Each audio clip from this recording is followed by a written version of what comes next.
이재명 대통령이 이제 중국 이제 일정을 마치고 돌아왔는데 그 샤오미 셀카 있잖아요. 그게 중국에 있는 SNS 웨이보에서 실시간 검색 6위까지 올랐답니다. 근데 네. 굉장한 거 아닙니까? 그러게요. 사실은 시진핑 만나서 그렇게 행동할 수 있는 사람이 쉽지 않죠. 제가 볼 땐 트럼프하고 이재명 대통령밖에 없는 것 같은데 전 세계 트럼프에 원래 그런 사람이니까. 근데 트럼프가 있다면 시진핑 웃진 않았을 것 같아요. 무슨 만나보지 지금. 공작 당한다고 생각해요. 그렇죠. 근데 그런 것들이 진짜 보면 이재명 저 자신감이 어디서 나올까 생각을 해보면 윤석열이 단련시켜 준 것 같아요. 제 생각에는. 아 윤석열이 단련시켰다. 예를 들어서 이재명 대통령의 담력이 한 50이었다면 그걸 100으로 만들어 준 것은 윤석열 정권에서 3년 동안 정말로 그렇잖아요. 5개의 재판을 받으면서 수백 번의 압수수색을 받고 측근들이 다 그렇게 하고 뭐 이런 상황에서 실질적으로 이제 구속영장 실질심사까지 받고 그렇죠. 구치소에서 대기하다 나왔잖아요. 맞습니다. 근데 그런 상황들을 겪으면서도 쓰러지지 않은 거 보면 그때도 보면 영장 실질심사 받으러 갈 때 우산을 혼자 쓰고 들어갑니다.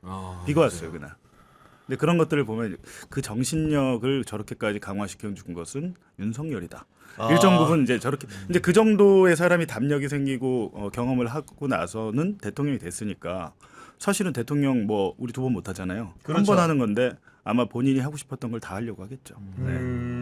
그런 상황이기 때문에 그렇다는 건데 그리고 하나 신기했던 거는 저도 이제 기자 생활을 꽤 했습니다만은 원래 순방을 갔을 때 통상적으로 대통령이 간담회를 예고 없이 이렇게 현지에서 하는 경우가 거의 없거든요. 그러니까요. 통상적으로는 맞아.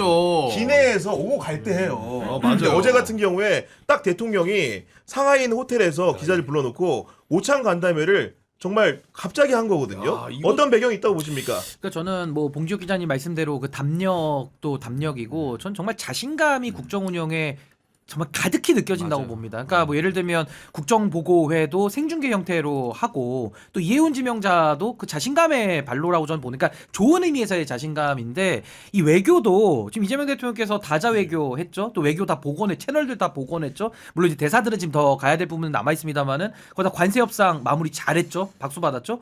그러니까 지금 외교에도 이 탄력이 붙는 것 같아요. 그러니까 물론 지도자도 대통령 처음 해보고 한 번 하고 끝인데 할수록 느는 사람이 있고 할수록 윤석열처럼 술만 먹고 컨디션이 떨어지는 사람이 있고 그러니까 이게 다른 거잖아요. 그래서 전 이재명 대통령의 자신감 이런 학습 능력이 전 지금 거의 극대화되어 가고 있다. 그래서 그 성공을 바탕으로 한 자신감으로 전 샤오미 그 셀카도 봤고요.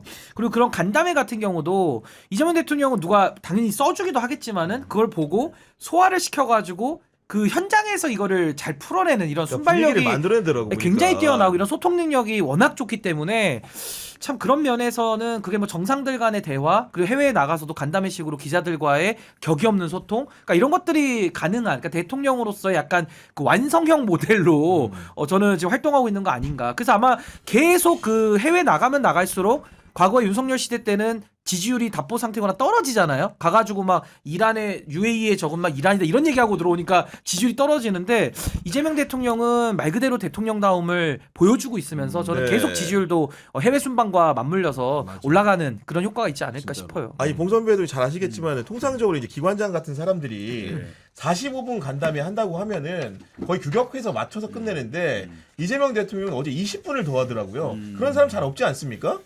그러게요. 근데 그런 것들을 보면 근데 신인규 대표 얘기 들어보니까 아니 허은하 비서관 지금 잘하고 있나요? 사회통합비서관. 그러니까 잘하고 요즘 안 보이잖아 이제 잘하고 공무원 정치 공무원. 물어보시잖아요. 청와대 왜 연락을 안 하는 거야? 우리 신인규 비서관 신인규 대표가 하면 잘할 것 같은데. 지금 공석이 자리가 또 보이는 게 있기 때문에 아마도 이제 이런 언저리 주신 것 같은데. 네. 저는 제 분수를 잘 알고 있습니다. 요즘 근데 기분 좋은 태를 너무 많이 내가지고 SNS에다가 제가 지금 약간 혼란스러워요. 제 글을 유심히 보시나 봐요. 제가 얼마 제 전에 글을. 문자 보냈거든요. 왜 이렇게 기분이 좋냐 지금 수상하다. 지금 새해도 됐고. 지금 인사 검증 중이시죠. 아니 무슨 말씀이세요? 한 4주 걸리거든. 큰일 났네. 얼굴이 빨개집니다. 귓끝까지 아닙니다. 빨개지고 있거든요. 그렇지 지금 않습니다. 보니까. 네. 그냥 하나만 말씀드리겠습니다. 네. 자꾸 얹지 말고. 신인규 대표가 페이스북에 과분한 은혜, 무한한 기회 이 맛에 산다? 뭐지? 제가 보세요. 예. 느낌 딱 오거든. 지금. 뭐지? 아닙니다. 국정 철학에 완전 빙의했어. 아니 철학이 거의 한 몸이야. 지금. 생각이 비슷한 건 맞고 예. 그건 맞고 저도 뭐 솔직하게 얘기하는 네. 거니까 근데 다른 추측은 좋지 않습니다. 거기에 더해가지고 신인규 대표가 새로운 취미를 하나 가졌는데 서예를 시작했다는 거예요. 서예를 그게 한다. 방명록 같은 거 쓸 때. 아! 이준석 글씨, 완벽하게 이준석 조합이 글씨 보면 맞춰집니다, 난리 지금. 진짜 네. 앞뒤이잖아. 이준석 글씨. 아니 근데 제가 원래 글씨 쓰는 거 좋아해서 하는 거고 요즘에 아니 정말 이 현실의 이 어려움을 극복해 보고자 정신 수양으로 제가 수양으로. 수양으로 등록한 거를 자꾸 이렇게 방명록 연결시키시면 안 됩니다. 지금 비서관 자리가 꽤 남았고 지금 일단은 보임자들이 있죠 지금. 김남국 네. 비서관 있던 디지털 소통 비서관 네. 등등 몇 자리 남았고 이번에 출마하시는 분들이 이제 2월달에 다 나가니까. 그렇습니다. 네. 네. 아유 좋아. 저는 경향 TV 100만 만들어야 되기 때문에 그러면 정부 끝나요. 그 전에 들어가세요. 빨리 오래 걸려. 끝날 것 같습니다. 그 전에 가셔야지 지금 안 됩니다. 그렇게 기다리다가는. 50만 만들어야 돼. 정권 끝나 그러면은. 네, 저희도 아직 멀었습니다. 10년 더 걸려요. 아니 저는 대통령이 이제 기자회견을 자처한 게 그 전날 그 레거시 미디어들의 보도를 보고 약간 답답했던 것 같아요. 그러니까 심지어 한겨레 신문 같은 경우에도 어떤 식의 뉴스 분석글을 내놨냐면은 이렇게 제목이 달려 있습니다. 관계 정상화는 다졌지만 갈등 현안 못 푼 한죽이라는 제목으로 달았고 중앙일보 같은 경우에도 겉은 극진 속은 훈계였다라는 그 분석식의 기사를 내놨는데 대통령이 그걸 보면서 정말로 내가 한 일들을 한국에 돌아가기 전에 한껏 풀어놓지 않으면 이런 식의 보도들이 양산될 수 있다. 이런 생각을 하고 기자회견을 갑자기 자처했다는 생각이 들거든요. 네, 해석 잘하시네. 네. 괜찮아 영입 대상인데. 꽤나 지금 꿈보다 거의 해몽인데. 경쟁자야 지금. 해석이 너무 날카로워. 너무 좋아 해석이. 거의 이재명 빙의. 소름 돋았어. 네. 진짜 그건 맞는 것 같아요. 옛날부터 이제 재래식 레거시 언론에 대해서 불만 그런 것들이 많이 있었고 허위 조작 정보란 말 많이 쓰잖아요. 많이 쓰고 근데 사실은 저는 그 정보통신망법 허위 조작 정보 그거는 그 언론을 상대로 한 거가 아니고 이제 유튜브의 맞아요. 극우들을 네. 뭐 이제 그 레카들 있잖아요. 가로세로 같은 네. 레카들 그런 데를 이제 발본색원하기 위한 근거를 만들었다고 생각을 하는데 근데 기본적으로는 그런 정책이나 외교를 할 때 그 기사들 저도 이제 JTBC에 있었지만 중앙일보 같은 회사잖아요. 네. 그렇죠. 그냥 다 소설입니다. 지 생각을 쓰는 거예요. 지 생각. 객관적인 기사란 건 있을 사실관계를 수가 없고. 정리하기보다는 예. 그리고 취재란 게 자기가 이제 취재를 해서 막 전방위로 해가지고 그럼 청와대 관계자가 그거를 뭐 속마음을 이렇게 털어놓습니까? 그렇게 안 하죠. 자기가 그냥 해석해서 자기에 맞는 인터뷰를 택하게 돼 있어요. 나는 그냥 이미 결론을 내려서 이렇게 써야지. 뭐 70 잘했지만 뭐 30 아쉬움 남아 뭐 이렇게 딱 하면은 거기에 결을 맞춰서 인터뷰를 구성해서 나중에 껴다 맞추게 하고 애매하면 고위 관계자가 나오잖아요. 네. 누군지 말 안 하잖아.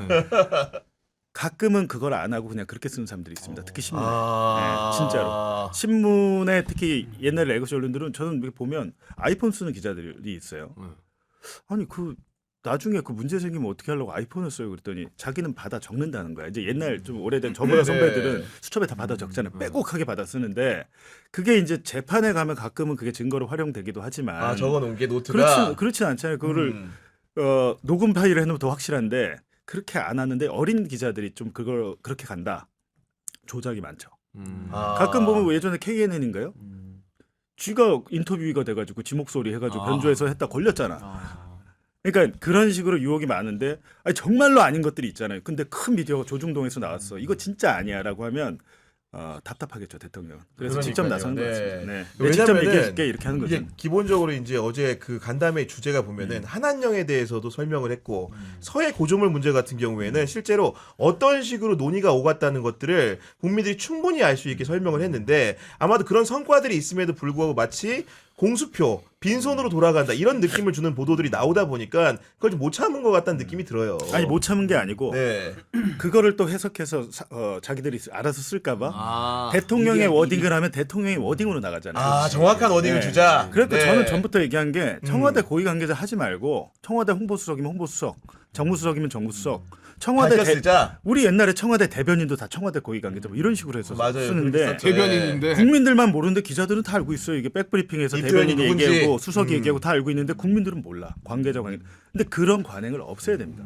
아니, 그러니까 저는- 대통령이 내가 직접 얘기해줄게 내 말 받았어 이렇게 한 거죠. 아니 저는 우리 구경 앵커님 말씀하신 이런 의도가 강하게 저도 있었다고 보고 거기서 아까 소름 돋았다고 한 거고 사실은 이 정보 유통 창구에서 오염되는 경우가 되게 많잖아요. 그러니까 왜곡과 굴절과 조작적인 내용들이 들어가면서 완전히 이제 국민과 청와대를 이간시키는 그리고 또 싸움 붙이는 이제 이런 것들이 많았기 때문에 사실 대통령께서 업무 보고를 전 국민이 지켜보는 가운데 한 이유도 결국에는 정보를 직접 배달해서 국민들의 안방에까지 도착하게 하겠다. 산지 직송이구나. 그렇죠. 아니 그 전에는 국민들이 그걸 다 볼 수가 없으니까 중간에서 이렇게 카더라라고 쓰면 그렇지. 그냥 그렇게 인식이 되고 어떻게 보면 또 속는 거예요. 그 안에서 또 장난치는 사람들 또 정치인들 붙으니까 이렇게 되는 건데 이번에도 전 대통령께서 이 소위 말하는 기자회견에 워낙 또 자신감도 있고 능력이 되시다 맞아요. 보니까 네. 그냥 직접 하는 게 가장 오해를 줄일 수 있는 맞아요. 방법이고 중간에서 장난을 못 치니까 그런 게 있는 것 같고 어제도 그 조선비즈 기자인가요? 어떤 그 기자분이 맞아요. 뭐 질문 하나 하는데 뭐 갑자기 쿠팡 얘기하면서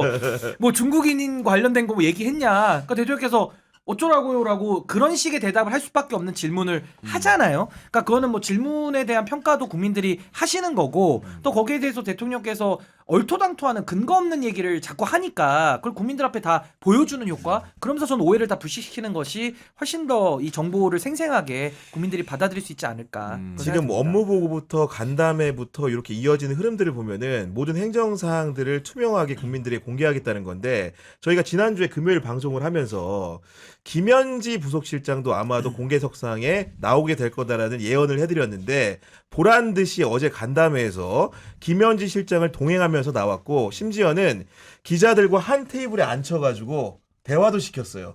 그 얘기는 뭐냐면은 더 이상 김현지 실장도 마치 은둔의 인물인 것처럼 이런 식으로 자꾸 이제 바깥에서 포장하고 공격을 하다 보니까 떳떳하게 할 일하는 공직자로서 그렇죠. 내놓고 보여주겠다는 선언을 하는 것 같습니다. 지금.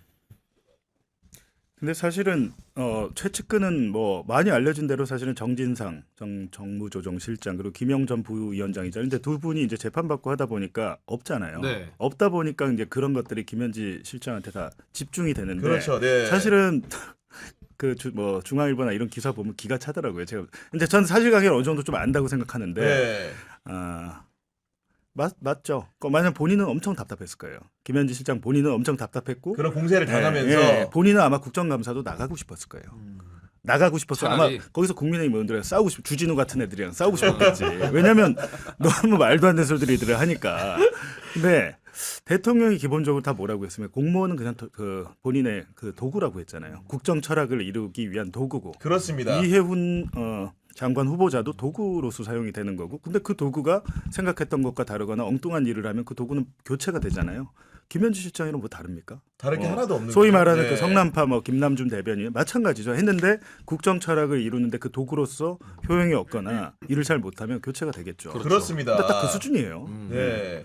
실제로 저희 이제 그 유튜브에 달린 댓글들을 저도 이제 유심히 보게 되는데 보면은 국민 여론을 하는 게 이재명 정부와 대통령을 지지하는 거지 그를 따르는 사람들을 추종하는 게 아니에요. 그 사람들이 일을 잘할 때는 성원하고 지지해 주지만은 그 사람들이 이재명 정부에 해가 되는 행위를 하고 그런 튀는 행동이 나타날 때는 철저하게 단절을 시켜버립니다. 그렇죠. 그런 모습들이기 때문에 우리가 사실은 김현지라는 부속실장을 마치 특별하게 생각할 이유가 하나도 없고 공직자 중에 하나인 거고 아까 말씀해 주신 것처럼 일을 잘못하면 지지하는 사람들 국민들의 외면을 받게 되면 공직을 그만둬야 되는 거예요. 당연하게. 그러니까 저는 대통령 측근들 있잖아요. 전 언론에서 감시 많이 하는 거 뭐 일을 방해할 정도로 정쟁적으로 괴롭히는 건 우리가 문제지만은 기본적으로 감시 많이 하는 게 전 나쁘다고 생각은 안 들어요. 감시 받아야 될 대상이고 또 권한을 가지고 있으니까 이거 전 마땅하고 또 감수할 부분은 감수해야 된다라고 전 보는 건데 이게 소위 이제 문고리 권력이잖아요. 그러니까 직급과 상관없이 오래 그 대통령 되신 분과 일을 같이 해오신 분들은 어느 직급에 있든지 간에 이제 바로 다이렉트 소통이 가능하니까 소위 문고리를 염려를 하시는 건데 문고리 3인방 가장 유명했던 시절이 박근혜 아닙니까? 네. 그렇죠. 박근혜 네. 전 대통령 시절에는 문고리 3인방이 뭐 경찰 인사 주물럭거리고 뭐 자기들끼리 다 해먹다가 국정농단으로 다 감옥 갔잖아요. 그러니까 여기서 핵심은 뭐냐면 권력이 폐쇄적으로 운영이 되면 문고리가 문제가 심각해지는 거고 사고가 나는 건데 이재명 대통령은 다 공개하고 있고 다 투명화하고 있는데 또 그러면은 대통령이 돋보일라 그러는데 또 그러니까 다 이런 식이에요. 그러니까 아니 저는 그런 비판 감수하시더라도 대통령께서 가지고 있는 기본 철학은 행정 국민의 대리인이고 도구니까 주권자들에 맞게 다 정보 공개하는 게 맞다. 가능한 범위 내에서는. 그러면 투명화하고 공개하는 것만으로도 권력자들은 감시가 되는 거거든요. 그동안에는 우리 기자님들은 정보가 없으니까 늘 그거 가지고 옥신각신하지. 맞아요. 네. 정보만 다 있으면은 취합해서 다 쓰면 되잖아요. 그렇습니다. 그래서 저는 박근혜 정부의 문고리, 이재명 정부에도 당연히 문고리가 있겠지만 이 폐쇄성과 투명화라는 아예 본질의 길이 다르기 때문에 저는 크게 사고 날 가능성 매우 없기 때문에 전 더 자신감 있게 더 나가는 것이 맞지 않겠나. 보면 그런 볼수록 생각이 들어요. 무서운 감이에요. 보니까 지금 아니야. 아니 맞잖아요. 근데 제 말이. 이 정도면 내정이에요. 내정 통보 받았어. 제가 그 페이스북 글은 내리겠습니다. 제가 다른 걸로 쓴 건데 이거 정보 유통이 좀 예, 너무 이제 민감한 현안으로 되는 것 같으니까 좀 이렇게 화제를 바꿔가지고 근데 비유만 하자면은 그렇게 생각합니다. 그 리더가 어떤 사람이냐에 따라서 오래 같이 일했던 사람이 일 같이 하는 게 뭐가 문제가 돼요. 예를 아니, 들어서 맞아. 매불쇼만 봐도 당연한 거야. 저도 그러면 문고리예요. 시작부터 같이 한 저도 박수산이 문 문고리예요. 밖에 있어도 문고리인 거예요. 네, 근데- 스튜디오 안에 있어도 문고리고. 그렇죠. 그래서 같이 하는 건데 만약에 제가 어떤 사람이 저에게 뭐 이렇게 뭐 청탁 청탁을 해서 들어오잖아. 출연 좀 시켜줘. 그거 제가 최욱 선배한테 얘기하잖아. 저도 날라갑니다. 이렇게 뭐하는 소리야 너. 뭔 짓거리 하고 다니냐고. 저도 날라가요. 바로 날라오잖아. 그럼요. 리더같이 똑바로 된 사람이면 그 밑에 생각도 안 합니다. 그러니까 리더, 그러니까 지도자가 가지고 있는 철학과 네. 방향성이 일단 투명 일변도로 좀 가고 있는 상황에서 과거처럼 그런 뭐 국정 농단 프레임 씌우려고 맞아요. 하는 거는 네. 맞지가 않는 전제다. 그렇게 봐요. 아니, 근데 알겠습니다. 이제 네. 박근혜 문고리 3인방과 다른 점은 그 사람들은 문고리를 해가지고 길목에 서서 정말로 박근혜 대통령 보고를 뭐 이렇게 하는 걸 통제하고 비서실장도 눈치를 봤다는 거예요. 맞아요. 근데 네.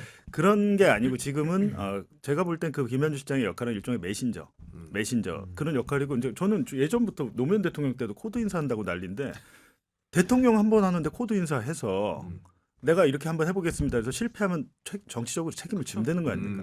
근데 그게 뭐가 무서워요. 근데 거기에 대해서 김현주 실장이 뭐 정말 실세라면 뭐 출마를 한다든가 자기 세력을 키운다든가 근데 그런 게 없잖아요. 네. 아무것도 그럼 김현지가 뭐 명품백을 받아서 뭐 해서 내놔봐라고 하면 그런 얘기를 하지도 못하면서 안 되니까 그냥 만사형통 그러니까요. 이런 건 또 말은 네. 잘 만들어. 이게 참 말은 잘 만들어 진짜. 거기까진 좋아. 조언을 잘해. 보니까. 네. 옛날에 그 이상득 때문에 만사 형통이었거든요. 그러니까. 형이니까. 그러니까 이게 원래 경험한 대로 생각한다고. 아. 국민의힘의 프레임은 딱 자기 그거예요. 색깔대로 누구 보는 눈엔 거예요. 누구만 보인다. 본인들 세계관 안에서는 어떤 뭐 이렇게 권력자 옆에 누군가 오래 붙어 있으면 저 사람을 통하면 다 됐던 그 세상에 살았으니까 그렇게 보이는 거지. 촌철살인. 딱 그거예요. 알겠습니다. 저도 내정시켜 주세요. 뭘로 내정시켜요? 매불쇼 반장 뽑습니까? 혹시 보니까 되게 예. 아니, 그런 상황인데